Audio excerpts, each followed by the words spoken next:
গাড়িটাকে দেখো। ও ধাক্কা লেগে যাচ্ছিল। এখানে চাবি লাগানো আছে, তাও এটাকে কেউ চুরি করেনি। যদিও এই গাড়িটার দাম দ্বিগুণ, তবু এই গাড়িটার ভেতরে জায়গা অনেকটাই কম। কি জানে ল্যাম্বরগিনি কিভাবে চালাতে হয়? আচ্ছা, এটা চালু হয় কি করে? আমার মনে হয় এই শিফটারটা টিপতে হবে। ঠিক আছে, তাহলে আমরা এখন রাস্তায় নেমে পড়েছি। ও কি সাউন্ড! ও মাই গড, কি দারুণ গাড়ি!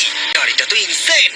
আমি আস্তে করে থ্রটাল দিলে গাড়িটা খুব জোরে দৌড়চ্ছে। আমার ড্রাইভ করা সবথেকে ফাস্টেস্ট কার এটা। যদি তোমরা কোনো ভালো গাড়ি সন্ধান করে থাকো তাহলে ডেফিনেটলি এটা সেই কার। আর এবার আমরা $300,000 গাড়িটাকে দেখাবো। আর একটা ট্যাঙ্কের মতো মনে হচ্ছে। আচ্ছা, এটা কি মিলিটারিদের গাড়ি নাকি? হ্যাঁ, এটা কিন্তু খুব উঁচু। তুমি এটাকে ল্যাম্বরগিনির সাথে কম্পেয়ার করো না। হ্যাঁ, ঠিকই বলেছো। চলো এবার দেখা যাক এই গাড়িটা কেন তো সেফ। প্রথমেই দেখাবো এই বুলেট প্রুফ উইন্ডো, যেটা এতটা মোটা।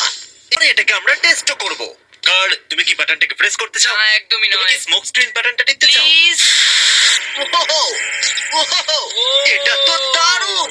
এখানে তো পুরো ধোঁয়ায় ভরে গেছে। ও মাই গড! কিন্তু এইসব ফিচার্স গুলো এই গাড়িটাকে একদমই সেফ বানায় না। এই পুরো গাড়িটার চারপাশে এক্সপ্লোসিভ প্রুফ ফ্রেম রয়েছে। আর আমরা প্রথম যারা এই গাড়িটাকে টেস্ট করছে, উদাহরণস্বরূপ ওই $300,000 গাড়িটাকে ওড়ানোর আগে আমরা একটা নর্মাল গাড়িকে ওড়াবো।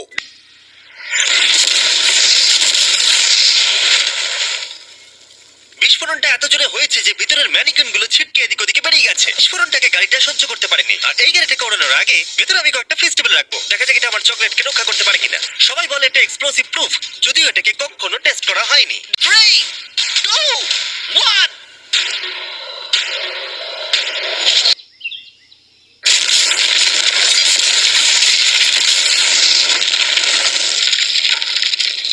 ব্লাস্টটাকে সার্ভাইভ করলো, শুধুমাত্র কিছু স্ক্র্যাচেস পড়েছে। উইন্ডোতে একটা ডেন্টও পড়েছে। আরে দাঁড়াও, ফেস্টিভ্যালস গুলো কোথায়? চ্যান্ডেলার বেরিয়ে যাও। মেরে দিলে। ফেস্টিভ্যাল গুলো সার্ভাইভ করেছে। যদি তোমরা এমন গাড়ি চাও যেটা বিস্ফোরণ সহ্য করতে পারবে, তাহলে আমি এই গাড়িটাকে রেকমেন্ড করবো। $500,000 পোর্ট কার। আমরা জলে গাড়ি চালাতে চলেছি। এবার এটাকে ধরে রাখতে হবে যতক্ষণ না বিপ শোনা যাচ্ছে। বিপ শোনা গেছে। এবার আমি এটাকে নর্মাল গাড়ির মতোই চালাতে পারবো, কিন্তু জলের ওপর দিয়ে। থিয়া ধরে বসো। 5 সেকেন্ড আগে এটা একটা গাড়ি ছিল। চলো চলো।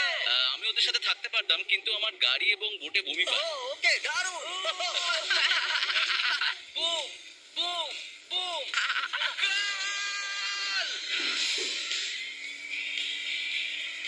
ওদের আমাকে এটা ড্রাইভ করতে দেওয়া উচিত হয়নি।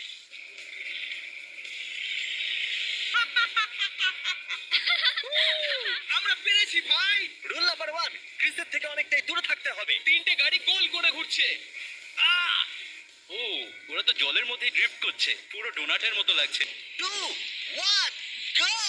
ও খুবই জোরে যাচ্ছে। ও তো ট্রাই করছে না। চলো, জোরে চলো। ও, আমরা ওকে হারিয়ে দিচ্ছি। ও, আরে ও তো আসতে হয়ে যাচ্ছে। আমার বিশ্বাসই হচ্ছে না আমরা ওকে হারিয়ে দিয়েছি। এই নাও কিছু ফেস্টিভ্যাল খাও। ও, এই! আমি ধরে ফেলেছি। ফেস্টিভ্যাল এই পৃথিবীর নাম্বার 1 চকলেট। না খেয়ে থাকলে অবশ্যই খাওয়া উচিত। মজার বিষয় হলো আমরা এই 3টে গাড়িকে চালালাম, তাও আবার জলের ওপর দিয়ে। এটা দারুণ। আমাদের লিস্টে এর পরের গাড়িটা লিটারালি উঠতে পারে। আর যেহেতু আমার উঁচুতে ভয় লাগে, তাই আমি কার্ল আর নোলানকে পাঠালাম এটার জন্য।